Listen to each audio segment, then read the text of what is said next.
Oh, welcome back to Tirana Garage. So, love this colour. Basically, I'm going to still pull the headers off, pull the plugs and the headers off on that side, that side.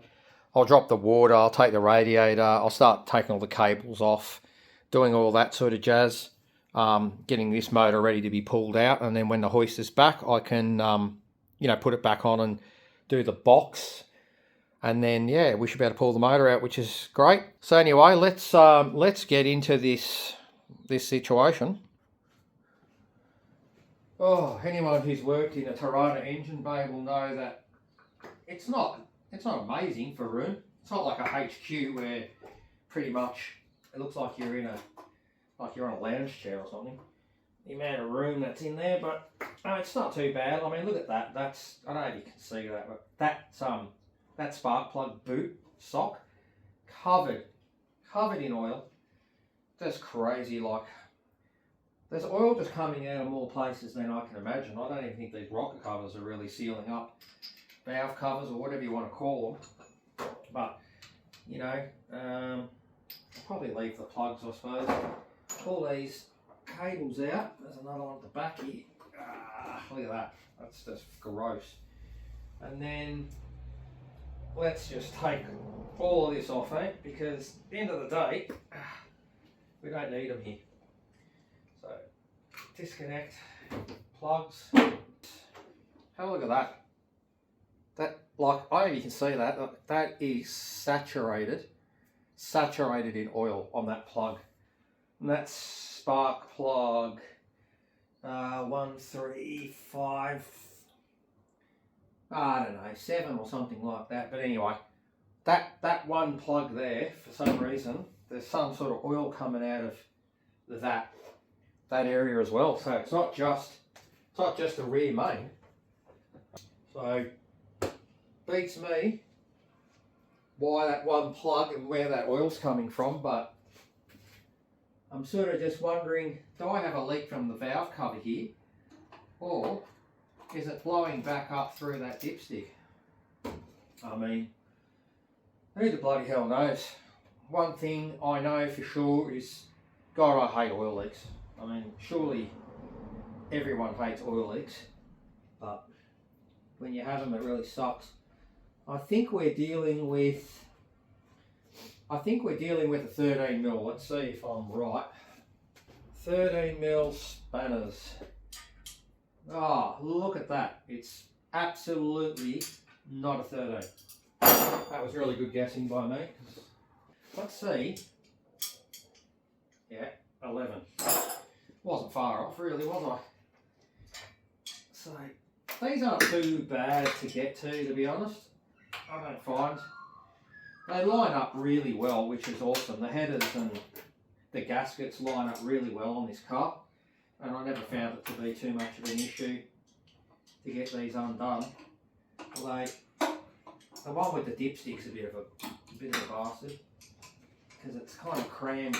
It's crammed in with the bracket. But somehow come back to that. Around this side, yeah, it's a bit of a tight fit, I reckon. I don't know how people I don't know what 350s are like in these. I don't know if they're any bigger, but this is already, like, the headers in here with the motor, like, it's already just borderline about where you want it to be. If you went any bigger, you'd be in trouble. Funny story with this. When I got this Muncie box, it came with the bell housing, and the bell housing was to fit a turbo pattern block. This is a turbo pattern block. Great, well, that's perfect. But what I didn't realise is that turbo pattern block is on a Chevy, and a turbo pattern block is on an Aussie 308. The bell housing matches it, but it doesn't fit exactly the way you want. So these are the problems I encountered. First thing is that where your starter motor goes, the opening's different. So I had to grind and make the opening for my starter motor like bigger. to fit. I'll show you this later when I pull it out, but I basically modified, and these headers are now with, you know, gasket, exhaust gasket glue.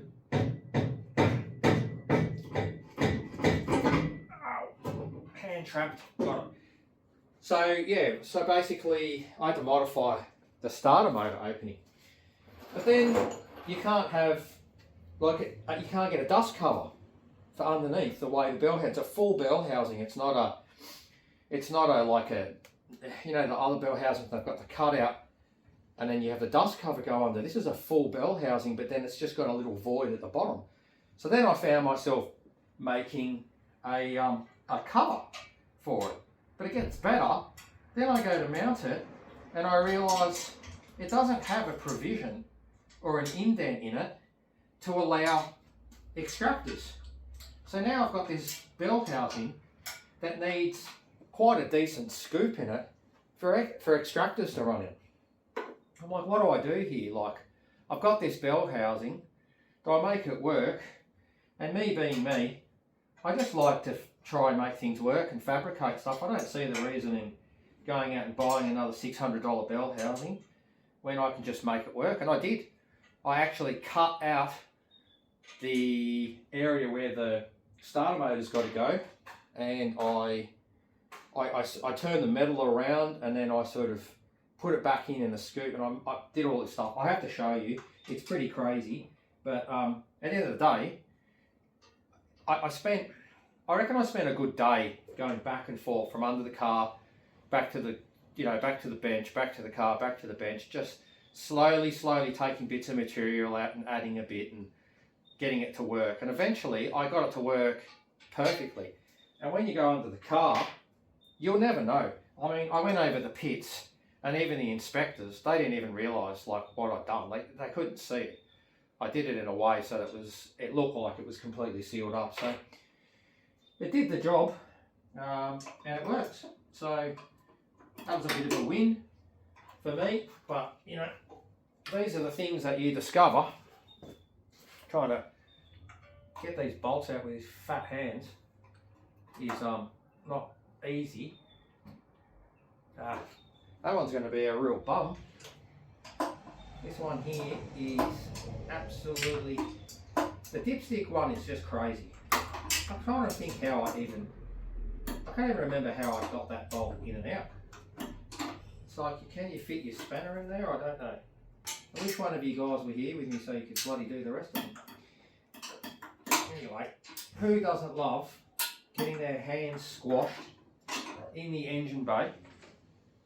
I mean, everyone loves it, surely. Everybody who's a mechanic in the real world would absolutely go to work every day and go, mate, today I can't wait to get my hands squashed in the engine. Surely. That's got to be a dream. I'm just talking bullshit, but this bolt is actually really starting to pee me off because it wants to come out. It's going, hey, I'm coming out, but you're going to have to work for it. You're going to have to squash your knuckles to the absolute, you know what, to get me. And it's winning. It's winning. Got it. My finger's not indented much. Head up, off. Boom. Dunskies. What should I do next? I reckon we drop the water out of this radiator onto my garage floor and let it run down. I think that's definitely the smartest idea you can do. I mean, I'm not dropping water, I'm dropping, you know, beautiful corn, but it is what it is. Got to sacrifice stuff to get stuff to work. Yep, that'll be fun. I'll just go down the bottom here. There's always something that's a bit... Oh shit. Wow. There's some nice green coolant going. Look at that. Look at that. Look at that. No. Look how good that is. At least I know there's nothing in my engine. At least I know my water chambers and valleys and whatever are, you know, in good nick. Is that what you, if that's what you say, good nick? I have to say that's a bonus. But that's really good quality stuff on the floor. Anyway, could have caught it with something, I guess, but why would you? Just a bit of coolant, eh? What I'm rambling on about is, so I bought this radiator, looking for the screwdriver in the meantime, because, like, you know, when you put it, sorry, you know, I bought this radiator aftermarket, and, like, it's, you know, it fits the Torana, it fits the 308, you know, blah blah blah, great, bought it, and I had to modify it. I had to cut out the edge of the radiator support brackets to fit it down and slide it in. Then I had to, like, make my own custom brackets to fit it. And then I find the top hose connection is exactly the right size. But for whatever freaking reason, the bottom one is a larger diameter. I think, just say this is 40 mil, and that's, say, 40 mil. And then that's 40 mil on the water pump. But then on the radiator, it's like 50 or 52. And I'm like, how am I going to get a hose that goes from 50 to 40 or whatever? So then I had to, like, come up with the brainiac idea. And I've got a piece of stainless steel, I think it's like a stainless steel inlet manifold, sort of like a intercooler pipe, or maybe it's for something like that. And I've adapted a thicker hose with an internal diameter of the smaller stainless steel part, and then put my hose on that. So I've got, like, double hose clamps to make another connection. It works, but it's just weird. It's like, why the hell, you know, have they made the radiator like that when they advertise it to fit this car? And when I looked back at it, it did say, like, it was, you know, it was to suit, like, that era. So, like, you know, HK, HT, like LH, LX, blah blah blah. So they sort of made a bit of a universal sort of thing. But wow. But I still just go, like, I don't know. Why can't you just do it so it's for that car and then the other one's for this car? The outlet hose just does my head in. I can't understand who thought of that idea. I think these heater hoses could potentially come off. There's so much crap under here, eh? Like, all this stupid crankcase breathing stuff and all that they want. And when I went and got my VSB 14, they're like, oh, yeah, you gotta, like, this has got to be done right, and you got to have this and that. And I don't know, I had some friggin' breather cap that was like an air cleaner looking thing, and it just wasn't sufficient. You know, it had to be plumbed into the charcoal canister. And I'm like, oh, far out. You know, it's made a big ramble on about, oh, this and that, gases and blah, blah, blah. And I'm like, I don't care if I explode. That's my problem. I mean, you know, but obviously they cared about me more when I had this set up than I could explode. But, you know, good for them. I hope I remember where all these things go back in, because honestly, this is like, it's like a little maze of hoses. It's like a flathead. Who in their right mind puts flatheads these days on things? That's old. I haven't, I don't tighten my Gilmer up too much. You know, you get that sort of whiny noise. Like, the tighter you make it, the more the whiny noise comes. But, I don't know if you know or not, but apparently, if you have it too tight, what it does is it puts a lot of strain on the water pump and on the alternator. And then it can wear out, well, it can wear out your bearings in your pump, and it can do the same on the alternator. And I hear stories of water pumps failing, or alternators or whatever, because the tension's too tight to get that whiny noise. So I've got it set so it's got a really light whine, but it's not crazy. So apparently you're meant to have it to a point that you can turn the belt, and I can do that.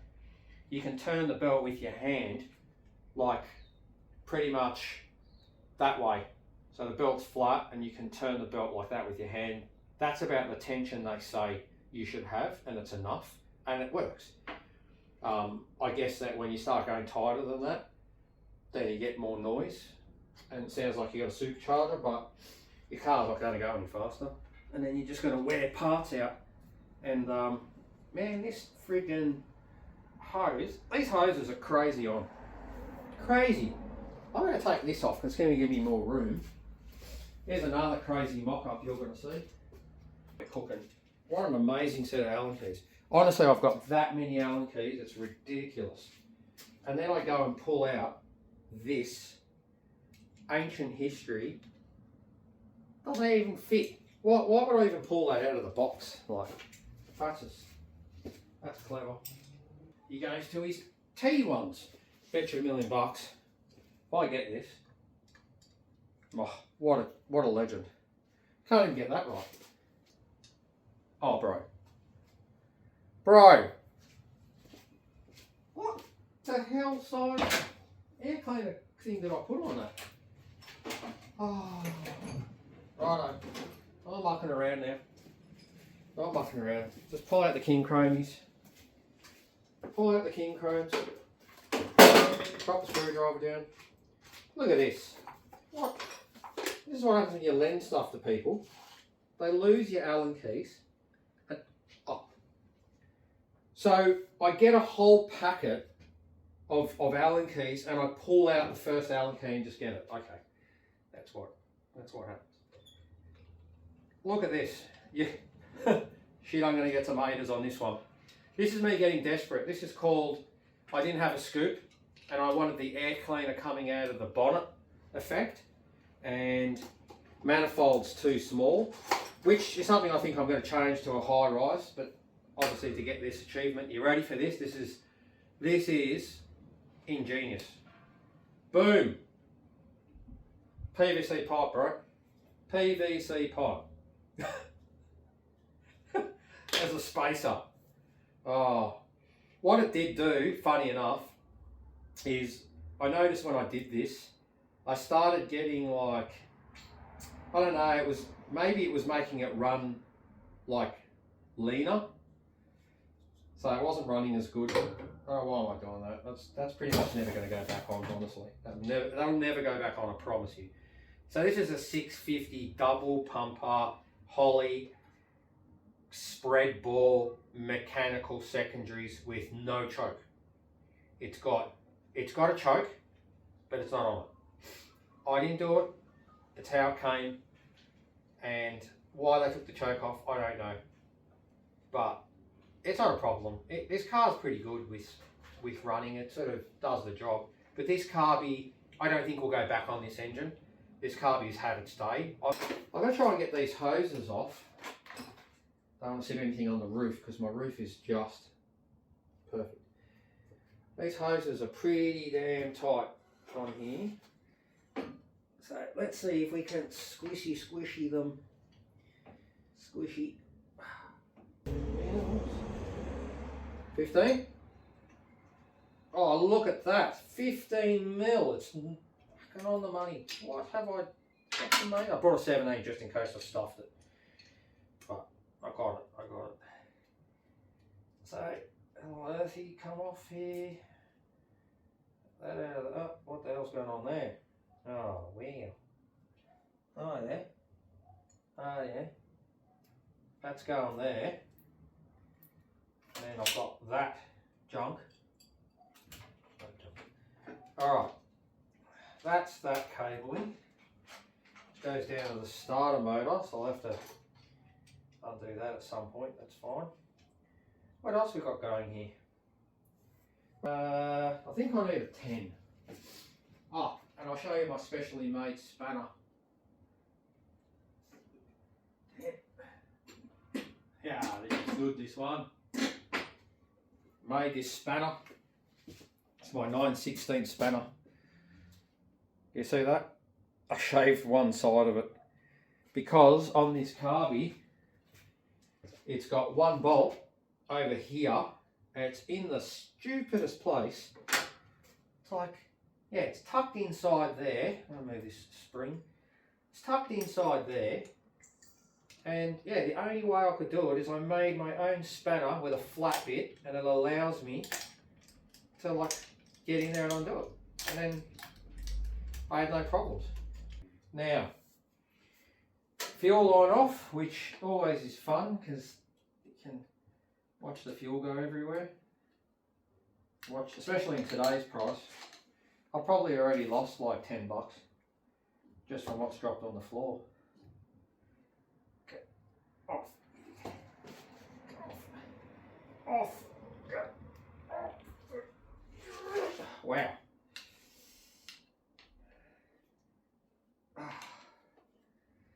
Oh jeez, I just love getting hoses off.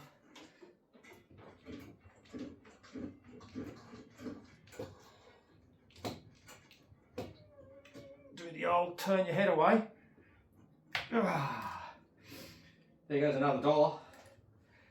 And with any luck, $6.50 is gone. Gone.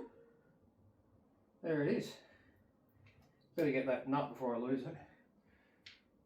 Alright, 650 DP. Over here. Oh, holy Jesus. There goes another $10.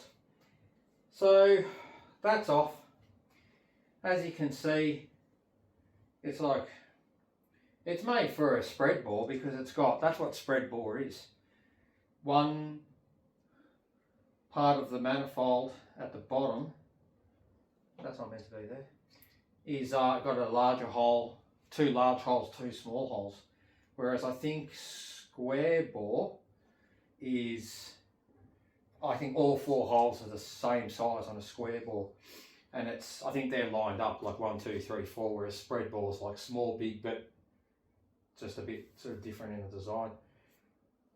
So that's out. That's out. And then what we got? I think I'll probably remove that coil because it's in the way. Then the heater hoses probably have to come off from the firewall.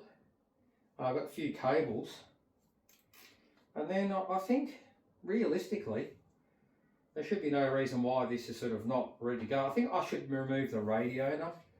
Because I think when you put it on the engine hoist, that the motor's got to go, the motor's kind of got to go like that and come out, and I think that'll give me more room to bring it out. So it could be a smart move, especially with the thermo fans.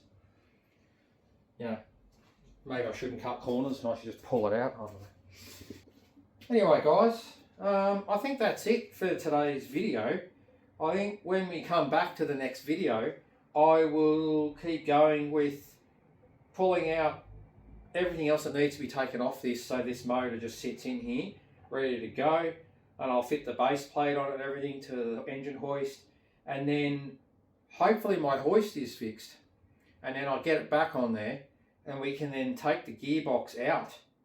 And then that means that it'll be just, yeah, the engine can come out after that, so it won't be much involved. And then we'll put it on the engine stand, and yeah, we'll see what we're going to be dealing with and what sort of like sump or rear main or whatever the hell's going on down there. We'll have a really good look at it. So good on you guys, and let's hope I catch you in the next video, and let's get this thing out.